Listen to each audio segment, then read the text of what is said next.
Il y a des gens qui disent, ah, mais vous, vous jeûnez trop. Nous, on leur dit, eux, ils mangent trop. Chacun a son ventre. Mes frères, mes soeurs, on n'a pas la même vie. On n'a pas les mêmes résultats. On n'est pas poursuivi par les mêmes choses.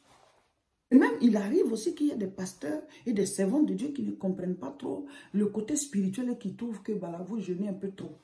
Mais on regarde au résultat de chacun. Mes frères, mes soeurs, on regarde le résultat de chacun. Ne regardez pas autour de vous à ceux qui disent, oui, vous jeûnez un peu trop.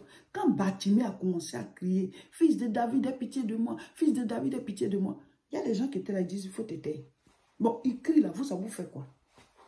Il est en train de crier là, vous, ça vous fait quoi? On est en train de jeûner là, vous, ça vous fait quoi? Vous dites à Batimée de se taire. Pourtant, lui ne voit pas, vous, vous voyez. Nous, on est en train de jeûner là. Vous savez quel problème on a? Vous savez quelle situation est derrière nous? Vous savez ce qui nous poursuit? Vous savez contre quoi on est en train de lutter? Chacun a sa vie. Si toi, tu veux manger, mange. Mais nous là, on mange 3 mois. Le 4e mois, on jeûne. C'est le rythme que le Saint-Esprit nous a donné. C'est comme ça.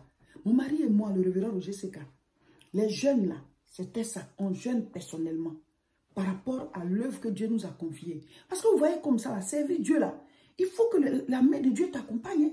Même Jésus-Christ l'a dit à ses apôtres, ne quittez pas Jérusalem jusqu'à ce que vous receviez la puissance. Parce qu'il dit le Saint-Esprit va venir sur vous et vous allez recevoir la puissance. Actes chapitre 1, verset 8. Vous recevez une puissance, le Saint-Esprit survenant sur vous. Le Saint-Esprit était déjà en eux, mais il devait maintenant les recouvrir, les remplir, les revêtir.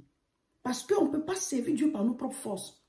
Donc, après ça, ils ont fait quoi? Ils sont allés dans la chambre haute. C'est le 10e jour que le Saint-Esprit est venu.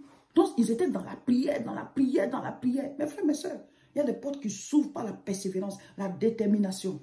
Donc, mon mari et moi, là, c'est nos rythmes, là. C'est notre rythme personnel, individuel, lui et moi, notre temps de jeûne et prière. Et que Dieu a dit, mais informez le peuple. Ceux qui veulent faire ça avec vous, ils vont faire. Donc, si vous voulez suivre le rythme, vous suivez. Mes frères, mes soeurs, on n'est pas poursuivis par les mêmes choses. Quand tu es en train de crier à Dieu, celui qui te dit de te taire, ne l'écoute pas. Batimée ne les a pas écoutés.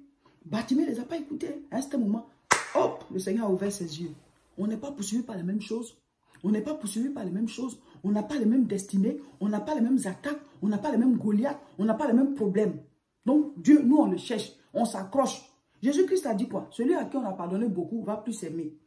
Voilà, nous on sait ce qui nous poursuit, on sait pourquoi on cherche Dieu, on sait ce qu'il y a dans ce monde-là. Et on veut se cacher en Jésus-Christ. Donc celui qui veut blaguer pour lui, il veut faire chrétien, voilà, soft, un peu, c'est son problème. Nous, on est à fond. Jésus a besoin des disciples. Il faut qu'on soit à fond. Seigneur, fais-moi voir ta gloire.